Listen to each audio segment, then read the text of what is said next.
जय हिंद। मैं अनिल दुबे आजाद। आप देख रहे हैं डीआरएस लाइव टीवी। आप इसे शेयर, लाइक और सब्सक्राइब करें।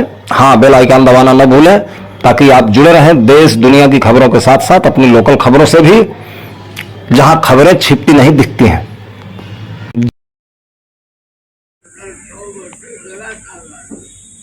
अभी बताएंगे आपको और विस्तार से। और साथ में जौनपुर की मिट्टी में ऐसी चीज है कि यहाँ के लोगों को दिमाग बहुत, या परीक्षा देता है तो आईएएस आईपीएस ही बन जाता है, बिजनेस करने जाता है तो बंबई में ही छा जाता है, और यहाँ पटदारी के झगड़े में पड़ा रहता है तो 30 साल तक पड़ा ही रहता है। सारे नियम कानून समझ के पड़ा रहता है।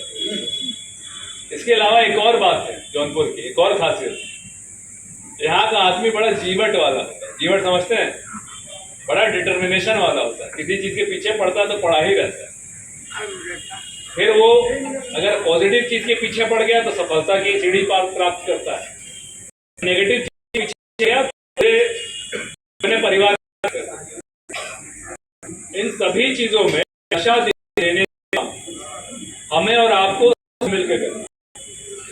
आपको हमसे सहयोग लेना है कि आप इसको ऐसे करा लीजिए, आपको हमें बताना, आप ही हमारे हाथ पैर आंख कान, और हमें आपसे सहयोग देना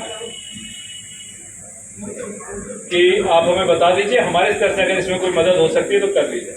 दूसरा, देखिए, थाने को हमेशा एक संदेह की निगाह से देखा जाता है, पुलिस को संदेह की निगाह से देखा जाता है कि पता नहीं मदद करेंगे, क्या करेंगे, बजा देंगे, पता चला गए किसी की मदद करने हम ही बैठा दिए और बैठ गए तो फिर छुड़ाने के लिए पता नहीं किसके किसका क्या क्या लगेगा।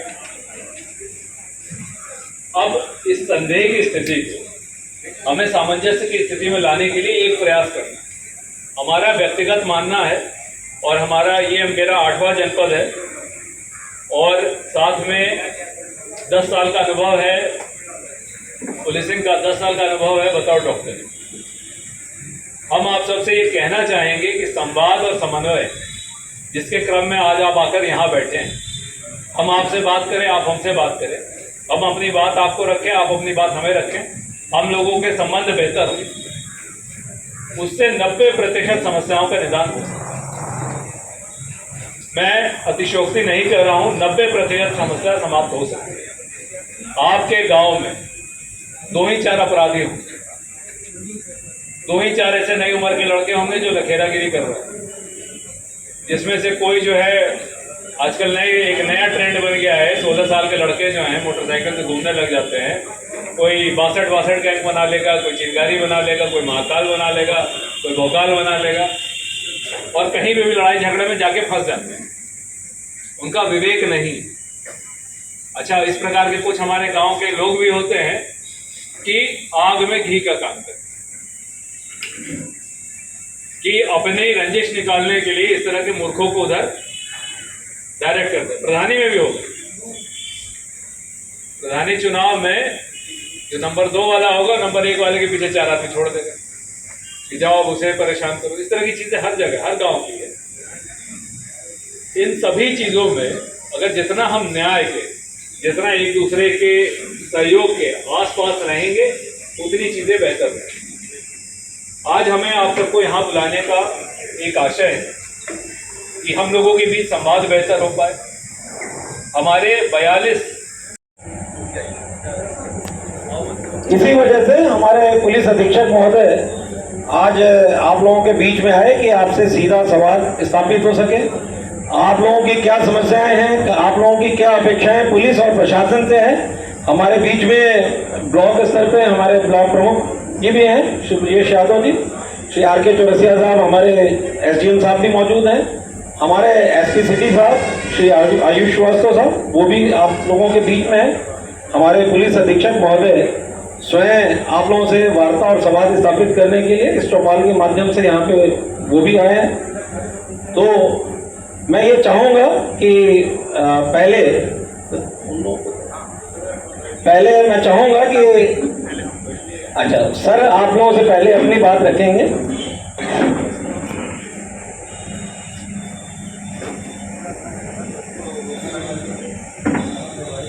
आप लोग अवगत यही हैं कि आपसे संवाद करने के लिए एसपी साहब यहाँ पर आए हुए हैं।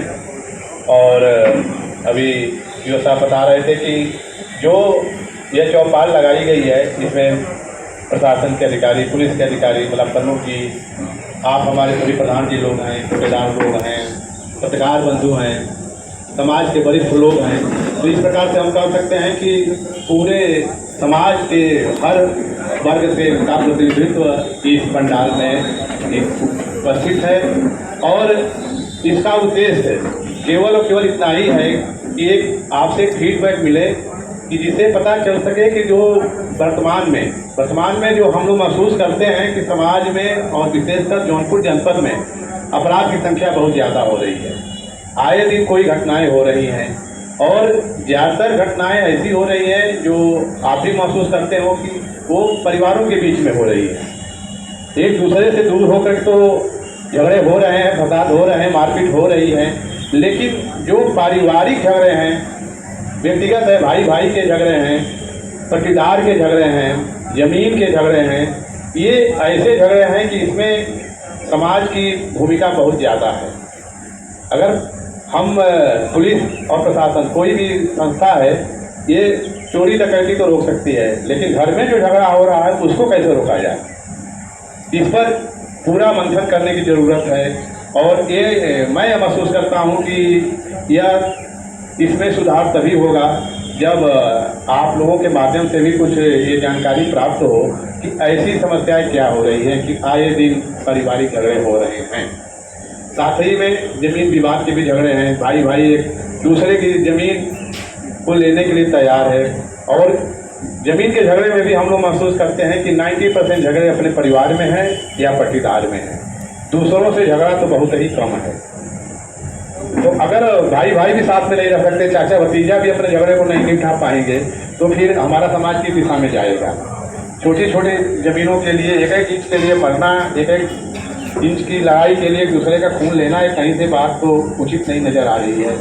तो ये सब मिलकर इस चौपाल के माध्यम से अभी एसपी साहब भी बात करेंगे आपसे कि एक मंथन हो और समाज में एक मैसेज आए।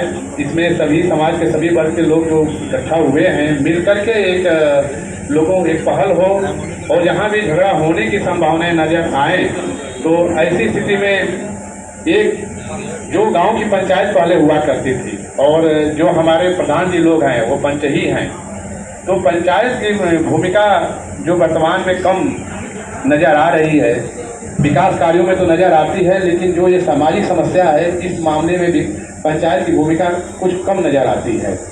तो जो पुरानी हमारी परंपरा थी, पंचायत के माध्यम से लोगों के बीच में बात करके समझौता कराना, विवाद को होने ही ना देना, उसको कैसे हम लोग पुनः एक्टिवेट करें, पुनः उसको पुनर्जीवित करें कि ये जो चीज़ें हैं इसमें कमी आए और आए दिन जो होने वाले झगड़ों से दूरी बनाई जा सके, समाज को इसका लाभ मिल सके।